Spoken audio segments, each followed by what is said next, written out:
Good day, everyone. As we start the unit here called Analytical Applications of Derivatives, what we really could nickname this unit is we're determining or we're studying what a derivative tells us about the graph or the curve of a function. And so we'll be analyzing the graphs of functions in many different ways using the derivative to help us. And there's a number of vocabulary terms we want to introduce today right away. And I think the best way to do that is to show a graph of a curve and some of its important characteristics that we're going to be talking about today. So what I'm going to pull up here is a graph of a function. We don't need to know the equation of the function just yet, but I have a graph here. In fact, I wanted to show more of it here for a minute. And so I've got, this looks like a cubic function, but we don't need to know the equation of it. And I want to point out there are a few points. There's a point here that if we look just in the area around equals -1, and I might even just draw a little box around it for a minute. I would call this point right here what's called a relative maximum point, because if I don't look at the whole graph but just look in a small little section around that point, it's the highest point there is there. And so we call that what's called a relative maximum point. It's the highest point as long as I only look in the small little area around it. And similarly, there is a relative minimum point over here.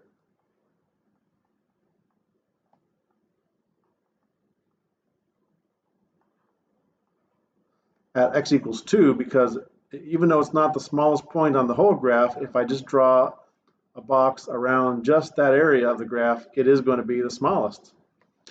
But we notice on this graph, there is no point that is the absolute largest.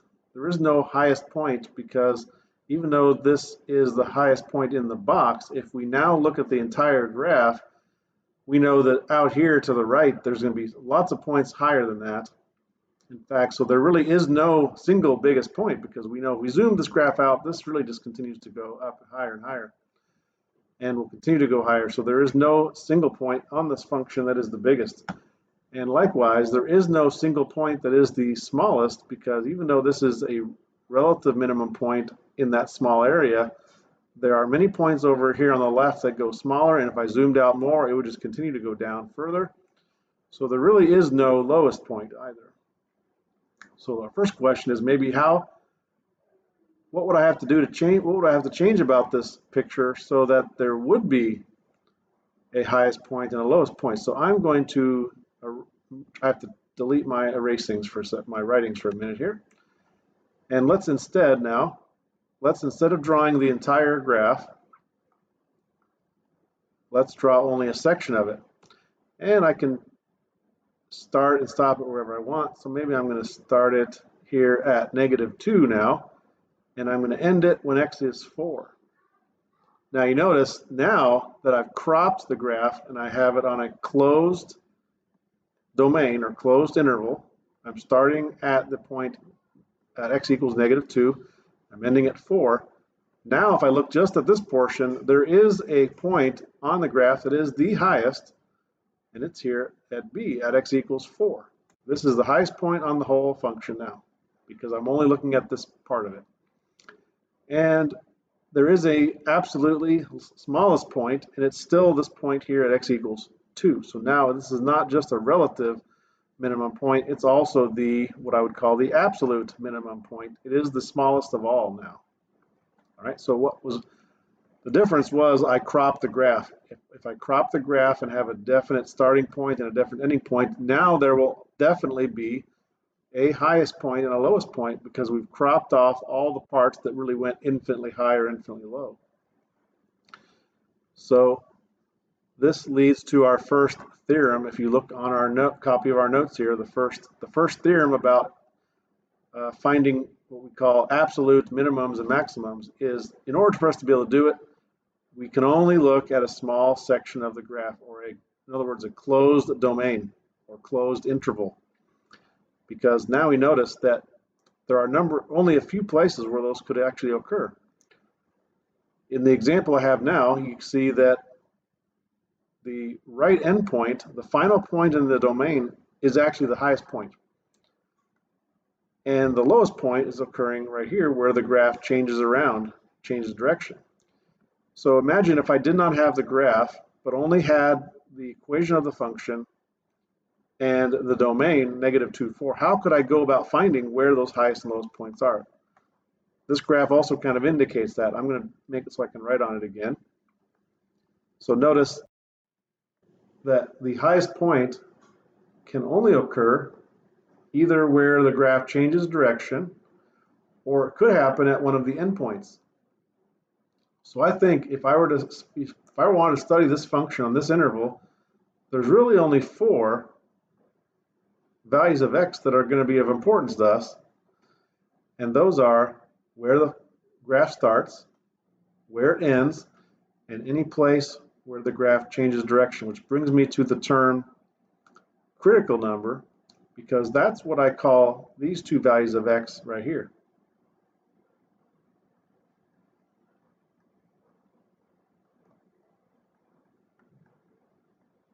They are values of x that within the middle of this domain, the graph changes direction. Now, how do I know it could possibly change direction? Well, if you look at both of those points, they have the same slope. They both have a slope of 0. And imagine, how could the graph change direction except for something like this, where it goes up, has a slope of 0, then turns back around, or has a negative slope, has a slope of 0, and then goes up.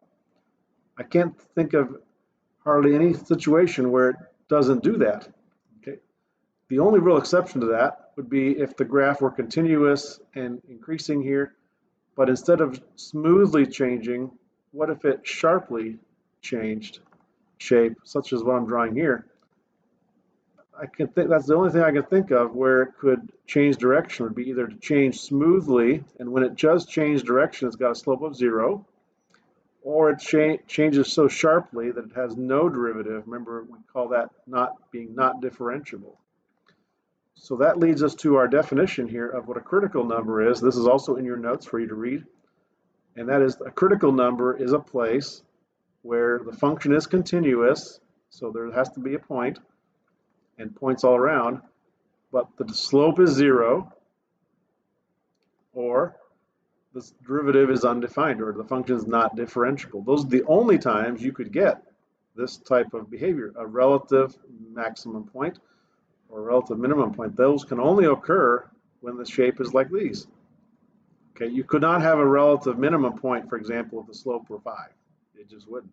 Okay, so the key places to look for a min and max are the critical numbers, where the slope is 0, and the starting point and the ending point of the domain.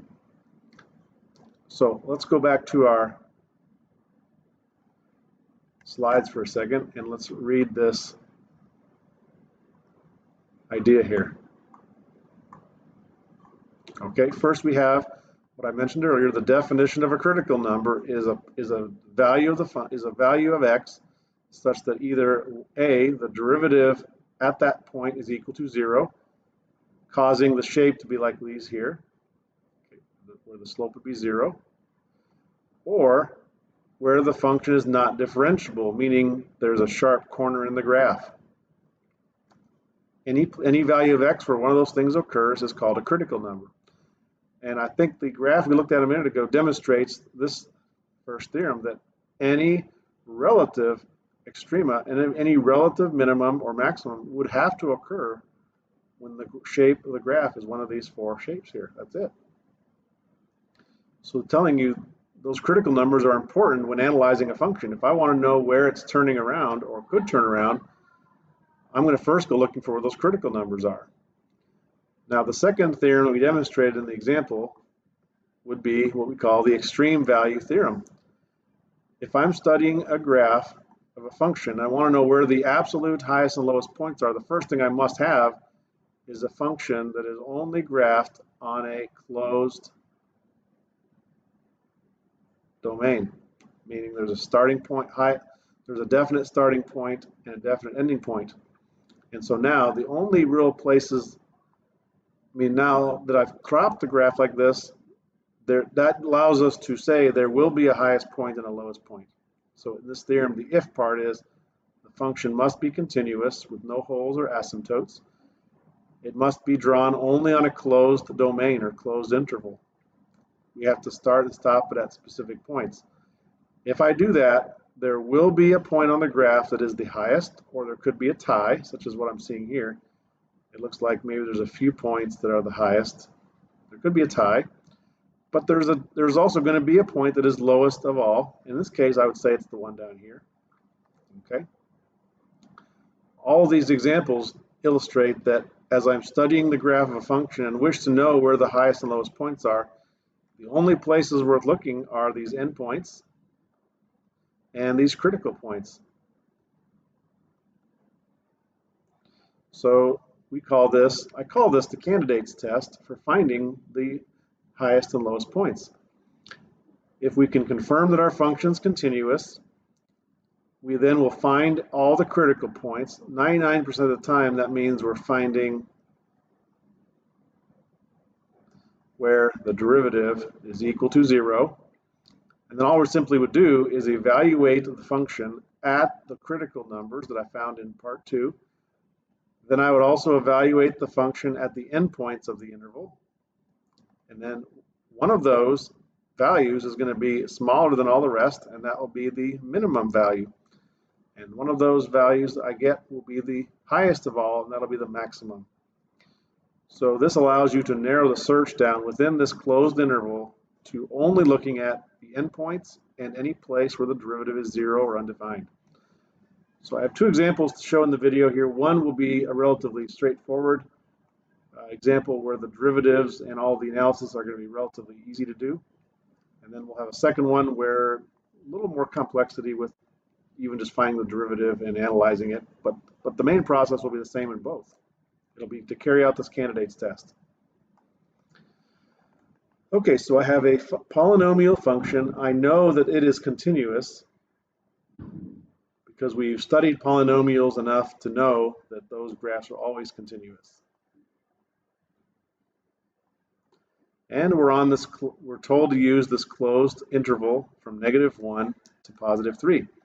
So our first task is to see if there are any values of x between at -1 and 3 where the derivative equals 0. So let's find our derivative.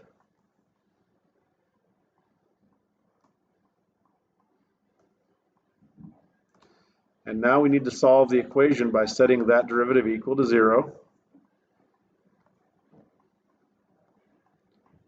Now we have to find a way to solve this equation for x. Well, since I have a polynomial and I notice that the 2 terms I have on this side both contain x, I'm going to just factor this. In fact, I can factor out a common factor of 4x squared, leaving the other factor to be 2x minus 3. So we'll use the zero product rule, zero product property. Take each factor, set it equal to 0. So if 4x squared equals 0, we can tell that that would mean x is 0.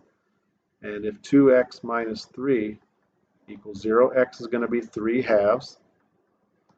Or we could just write 1.5. So my list of candidates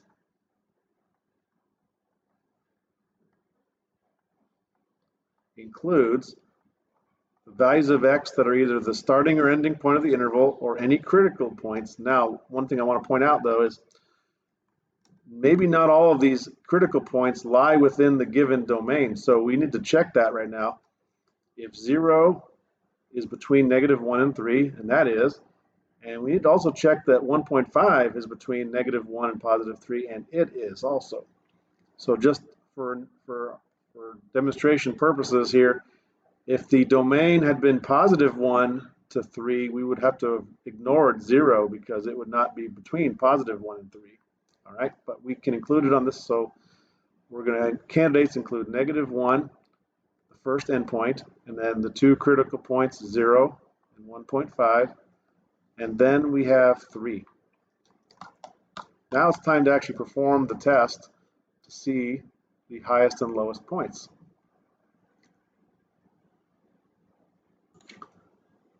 I'm going to perform the actual candidates test now with my calculator. So what I've got ready to go here is I've actually entered the function we're analyzing in my function list here, y1 equals.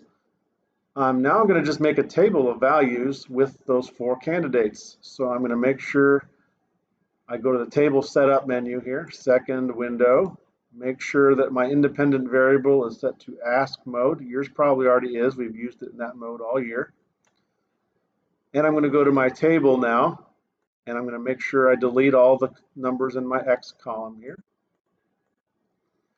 Now remember, we want to just analyze the function at those 4 test points. The first one was our left endpoint, -1. And then we had our 2 critical numbers, 0 and 1.5. And then the right endpoint was 3. And now all I've got to do is look at my column in the y1 column and see which one was the largest and which one was the smallest. And so I can tell, well, actually, first what I will do now is I'll go write those down. That's what we should always do. So I'm going to minimize the calculator for a minute.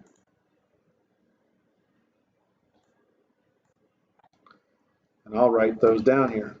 So f of -1 was 6, f of 0 was 0, f of 1.5 was -3.375, and f of 3 was 54.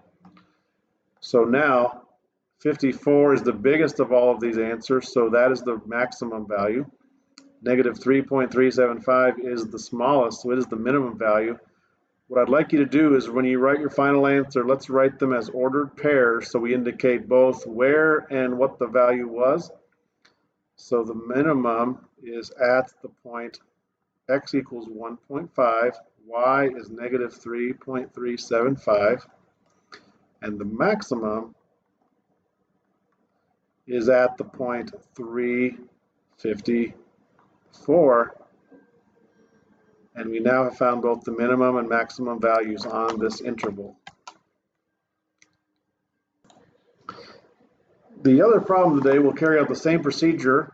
However, you'll probably find that computing the derivative and analyzing the derivative will be a little more involved than the first one. But I have a function f of x here. It is defined as the quantity x plus 2 times the natural log of x plus 4, and we're going to be on the domain -3.5 to 0. First, let's make a note. This does involve logarithms, so we have to be a little bit careful. Remember that logarithms are only valid if the argument is a positive. So if x plus 4 is the argument here, it's got to be positive. X is going to have to be x has to only include numbers bigger than -4. And I am going to be able to do that because I'm using the interval -3.5 to 0. So any number in that domain, I can go and put it into this function and get an answer. So I know the function will be continuous in this domain, right? And now let's go find its derivative to see if the derivative is ever equal to 0, to see if there's any critical numbers within this domain. And I hope you notice right away this is a product, because there's the quantity here times the other quantity here. So we will be using the product rule to compute the derivative. And as we go and do 1 d2, the d2 will be the hardest part, so I'm going to leave that for last. 1 is just the function x plus 2, or the expression x plus 2. d1 is going to be the derivative of this log. We'll save that for last. 2d1 is going to be the log of x plus 4 times the derivative of x plus 2, which is going to be 1. Okay, so back to this log. The derivative of the natural log function, if it's just the natural log of x, remember the rule, I'll write it up here again, was 1 over x. Now, though this part itself is going to require the chain rule because it's not just ln x, it's the log of x plus 4. You want to think about that as being the natural log of u, where then the derivative rule becomes 1 over u times u prime. So u is x plus 4 here. So my derivative is 1 over x plus 4 times 1, because the derivative of x plus 4 is 1. Well, let's simplify this out and make it equal, set it equal to 0. This side here just has the fraction 1 over x plus 4, and then we're multiplying by x plus 2. Let's also think of that as a fraction, so I can just put the numerator to be x plus 2 and the denominator to be x plus 4. And then I've got plus this natural log of x plus 4. Well, my derivative does have fractions in it, so I would notice the derivative actually is undefined, but only at -4. And remember, that's outside of our domain. So again, we're okay. This is differentiable as long as we're within this domain. So we are going to try and solve this equation by solving this equal to 0. However, as an algebra problem, this is really impossible to solve when there's logs and then other things here. We just aren't going to be able to do it. So what we're going to do this time is have the calculator help us again. We're going to actually go and graph this derivative and have the graphing calculator solve for when it's equal to 0 by finding the zeros. So what I want you to do for a minute here is pause the video and go ahead and type into your calculator. I'm going to bring mine up here now. Both the original function f of x in y1, but I want you to just pause the video for a minute and we're going to enter the derivative in y2, and I'll come back in a minute when I've already got it typed in. So I've got my derivative typed into y2. I'm also going to do one more thing. I'm not going to want to graph the original f of x quite yet, so I'm going to hover, I bring my cursor over to the equal signs, and I'm going to enter on the first one, and that will actually unhighlight it, and so I'm only going to draw the graph of the derivative. The other thing I'm going to do here is go to my window and make sure I only see on the x scale the domain I was told to use. So I've got my x min set to be -3.5 and my x max to be 0. So I'm only going to see the interval that I'm going to be studying. And I've set my y min and max to something like -5 to 5. I just want to make sure I can see the x-axis on my screen now. So here I'm going to graph, and this is the graph of just the derivative. And I can see that there's a 0 right here, somewhere between -2 and -3. So now I'm going to have the calculator find that. And I want you to try this with me now. So if you've got your graph screen looking like mine, we're going to use, we go set its second trace, which is the calc menu.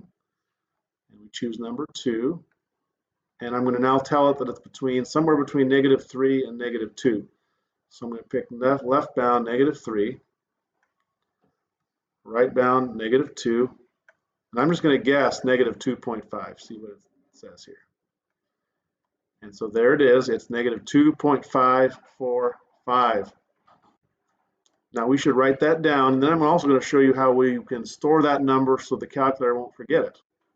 Okay, in fact, we're going to do that first. I want you to hit second quit, go back to the home screen. And right above the on button is a storage button right there. It says STO, but it's storage. And I'm going to hit that right now. And it's going to store whatever the last answer we got was, which was that 0. And we're going to name it C with the alpha key. Alpha and the C for the program key is.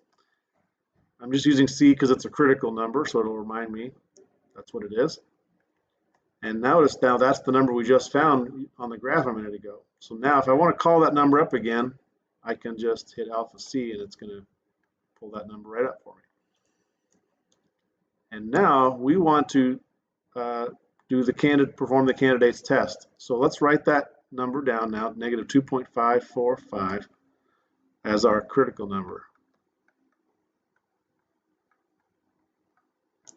So the actual candidate's test is to evaluate the function at the leftmost point, -3.5. Then I'll use the critical point, -2.545.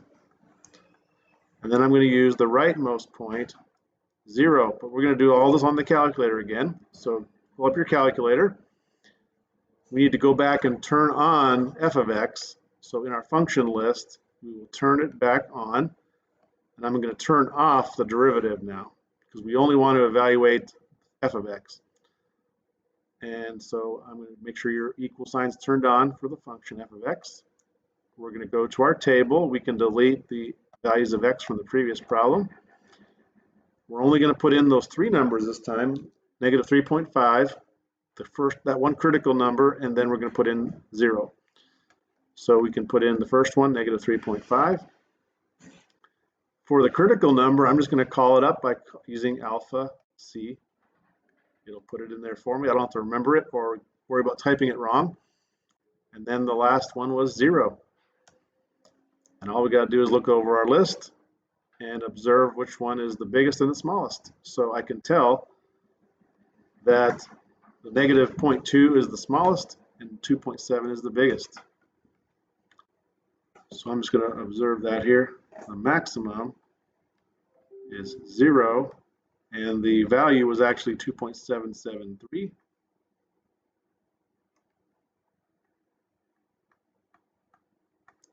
And the minimum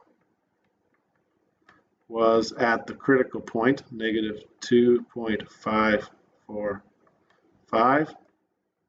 And the y value, again, from the calculator was negative 0.204.